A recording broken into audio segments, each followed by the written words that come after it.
ট্রাম্পের দেয়া গাজা থেকে ফিলিস্তিনিদের জোরপূর্বক উচ্ছেদের প্রস্তাব নিয়ে তোলপাড়। মিশর এবং জর্ডান সেই প্রস্তাব একেবারেই প্রত্যাখ্যান করেছে। ট্রাম্প মার্কিন আরব মিত্রদের কাছ থেকে বড় ধরনের অপমানের মুখোমুখি হলেন।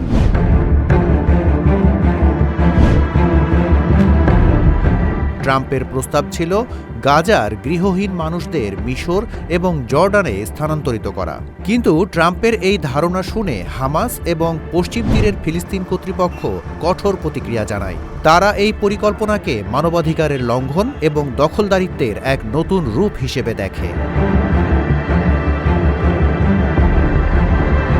ফিলিস্তিনের পশ্চিমা সমর্থিত প্রেসিডেন্ট মাহমুদ আব্বাসও ট্রাম্পের এমন মন্তব্যের সমালোচনা করেছেন। তিনি বলেন, আমাদের মানুষেরা অবিচল থাকবে এবং মাতৃভূমি ত্যাগ করবে না। জর্ডান এরই মধ্যেই লাখো ফিলিস্তিনিকে আশ্রয় দিয়ে রেখেছে। মিশরেও হাজারো ফিলিস্তিনি তাঁবুতে বসবাস করেন। মিশর, জর্ডান ও অন্যান্য আরব দেশ গাজার ফিলিস্তিনিদের তাদের দেশে সরিয়ে নেয়ার ট্রাম্পের চিন্তাভাবনা খারিজ করে দিয়েছেন। গাজা ভূখণ্ডের ফিলিস্তিনিরা ভবিষ্যতের ফিলিস্তিন রাষ্ট্রের অংশ হিসেবে থাকতে চাইছেন।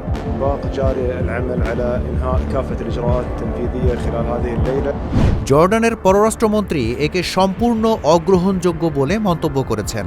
তিনি বলেছেন, আমাদের অবস্থান স্পষ্ট, এটি আমাদের জন্য অটল। তার মানে জর্ডান কোনোভাবেই ফিলিস্তিনিদের স্থানান্তরের প্রস্তাবে সম্মত হবে না। মিশরও একই রকম প্রতিক্রিয়া দেখিয়েছে। তারা জানিয়েছে, ফিলিস্তিনিদের তাদের বাড়ি থেকে জোরপূর্বক স্থানান্তর বা উচ্ছেদের কোনো প্রচেষ্টা তারা মেনে নেবে না। 22টি মুসলিম দেশের সমন্বয়ে গঠিত সংগঠন আরব লীগ ট্রাম্পের প্রস্তাবকে জাতিগত শুদ্ধিকরণ বলে অভিহিত করেছে। তারা বলেছে, ফিলিস্তিনিদের উচ্ছেদের চেষ্টাগুলো শুধু মানবাধিকারের বিপরীত এবং এটি এক ধরনের জাতিগত নির্মূলকরণ। এর মাধ্যমে একদিকে যেমন ফিলিস্তিনিদের ওপর নিপীড়ন বাড়ানো হবে, তেমনি অন্যদিকে মধ্যপ্রাচ্যের শান্তি প্রতিষ্ঠার সব সম্ভাবনাও শেষ হয়ে যাবে।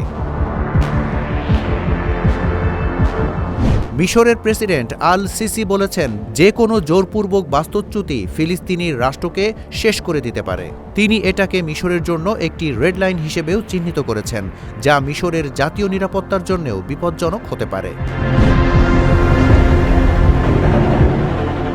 মিশর বরাবর দ্বিরাষ্ট্রীয় সমাধানের পক্ষে অবস্থান নিয়েছে। তাদের মতে, গাজায় শান্তি প্রতিষ্ঠার একমাত্র উপায় হল দুই রাষ্ট্রের সমাধান, যেখানে ফিলিস্তিনিরা তাদের নিজস্ব স্বাধীন রাষ্ট্র প্রতিষ্ঠা করতে পারে। ইসরায়েলের অর্থমন্ত্রী বেজালেল স্মোত্রিচ অনেক দিন ধরেই গাজায় ইহুদি বসতি স্থাপনকারীদের যাওয়ার পক্ষে কথা বলছেন। তিনি ট্রাম্পের প্রস্তাবকে সমর্থন করে বলেছেন, এটা দারুণ একটা ধারণা। তিনি আরও বলেছেন, এই উদ্যোগ বাস্তবায়ন করার জন্য তিনি নিজেও পরিকল্পনা করবেন।